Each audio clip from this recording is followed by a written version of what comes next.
जनवरी का महीना और इतनी ज़्यादा ठंडक, कौन बाहर निकलना पसंद करेगा। कोई काम होते भी हैं तो लोग आजकल के लिए टाल देते हैं, लेकिन कभी कभी कुछ काम ऐसे हो जाते हैं जिनके लिए निकलना बहुत ज़रूरी हो जाता है। अगर धूप है तो धूप में ही कर लेते हैं, अगर नहीं है तो टाइम का भी कुछ पता नहीं चलता है। मेरे लिए भी ये काम ज़रूरी हो गया था जो आज का आज ही निपटाना था।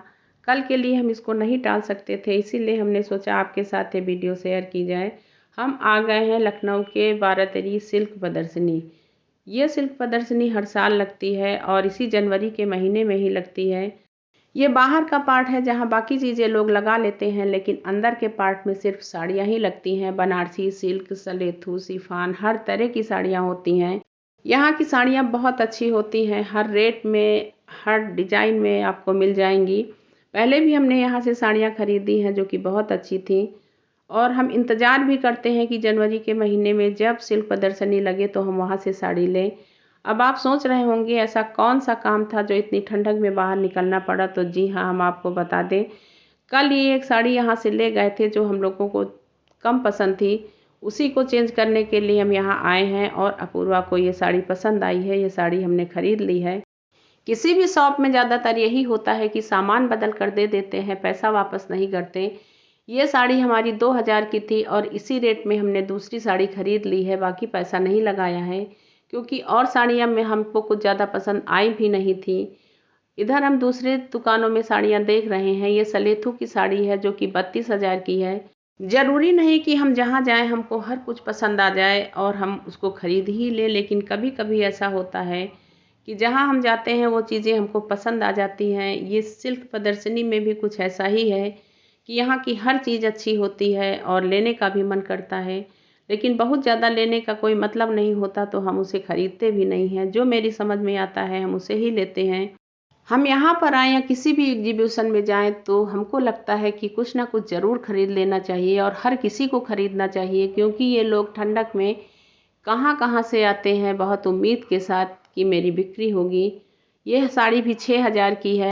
वापसी हम लोगों ने घर के लिए कर ले, क्योंकि काफ़ी ठंडक थी और भूख भी लगी हुई थी। जब आ रहे थे तो घर के पास ही रॉयल रेलवे क्विजीन है, यहाँ पर रुक गए। जब हम लोग सिल्क प्रदर्शनी से वापस आ रहे थे तो ये प्लानिंग बिल्कुल नहीं थी कि यहाँ पर रुकेंगे। इस ठंड में लग रहा था कि सीधे घर ही चलते हैं, कहीं भी रुकना और घूमना पॉसिबल नहीं था। लेकिन जब इस रास्ते से गुजरे तो यहाँ पर रुकने का मन हुआ। साथ में बहन भी थी, इसलिए और भी मन हुआ कि यहाँ पर रुक जाएं, कुछ नाश्ता कर लेते हैं। वैसे ये मेरे घर के बिल्कुल पास में ही है। कभी भी मन करता है तो हम लोग शाम के समय या दोपहर के समय यहाँ पर आते हैं, पैदल ही आ जाते हैं, किसी भी साधन की ज़रूरत नहीं पड़ती है। जिसका जो मर्जी किया सबने यहाँ पर लिया। इसका स्नैक्स, खाने की हर चीज़ बहुत ही टेस्टी होती है। बाहर की इस कड़कती हुई ठंड से जब हम लोग यहाँ पर आए तो काफ़ी राहत मिली। थोड़ी देर किसी के समझ में ही नहीं आ रहा था कि क्या लिया जाए। ये रेलवे क्विजीन अभी जल्द ही खुला है। यहाँ जो चीज़ें अंदर मिलती हैं वही चीज़ें बाहर भी मिलती हैं। दोनों के रेट में थोड़ा अंतर है, लेकिन ठंड की वजह से कोई बाहर नहीं बैठता। यहाँ बैठकर आपको लगेगा कि हम चलते हुए ट्रेन में सफ़र कर रहे हैं। अगर आप लखनऊ से हैं तो यहाँ पर ज़रूर आइए। हम लोग तो यहाँ अक्सर आते रहते हैं, लेकिन बहन पहली बार आई। जिसको जो लेना था सबने अपने अपनी पसंद का लिया और एक दूसरे के साथ शेयर भी किया। उसको ये जगह बहुत अच्छी लगी। हम लोगों को भी ये जगह और यहाँ की चीज़ बहुत अच्छी लगती है। जब वापस घर आए तो देखा घर में अलाव जल रहा था। देखकर कितनी खुशी हुई आपको बता नहीं सकते। गर्मी के समय जब हम घर वापस आते हैं तो लगता है ठंडा ठंडा पानी मिल जाए, लेकिन ठंडक में तो गर्मा गर्म चाय ही याद आती है। यहाँ जब हमने सोचा चाय बनाने के लिए तो किचन में जाने का मन नहीं हुआ और इसी में हमने चाय बना ली।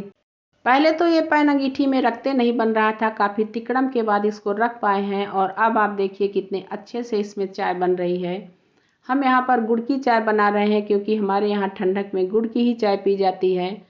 आप बताइए आपके यहाँ ठंडक में गुड़ की चाय पी जाती है या शक्कर की? आपको ये वीडियो कैसा लगा?